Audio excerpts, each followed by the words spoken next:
22শে জানুয়ারি অযোধ্যায় রামলালার মন্দির প্রতিষ্ঠা হয়েছে। সেই শুভক্ষণের কথা মাথায় রেখে পাড়ায় পাড়ায় মন্দিরে মন্দিরে প্রজ্বলিত হচ্ছে আলোক প্রদীপমালা। সেই মতোই সন্ধ্যা হতেই প্রদীপের আলোতে উজ্জ্বল হয়ে উঠেছে আলিপুরদুয়ার শহরের বিভিন্ন মন্দির ও বাড়ি। এই বিষয়ে সবিস্তারে জানাচ্ছেন আমাদের প্রতিনিধি। 22শে জানুয়ারি আজকের দিনে অযোধ্যায় রামলালার মন্দির স্থাপন হয়েছে। ভারতের প্রধানমন্ত্রী প্রাণ প্রতিষ্ঠা করেছেন।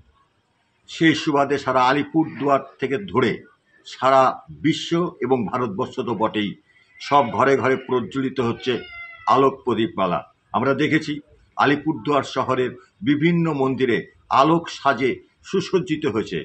শুধু মন্দির নয়, শহর থেকে শহরতলি প্রত্যেকটি বাড়ির সামনেই প্রজ্বলিত হচ্ছে আলোক প্রদীপমালা। আমাদের একতা, ভারতবর্ষের একতা কতখানি মজবুত আজকের দিনের এই প্রজ্বলিত প্রদীপ দেখে আমাদের বারবার মনে করিয়ে দিচ্ছে আমাদের ঐতিহ্য। আলিপুরদুয়ার থেকে শঙ্কর সেনগুপ্ত, ওঙ্কার বাংলা।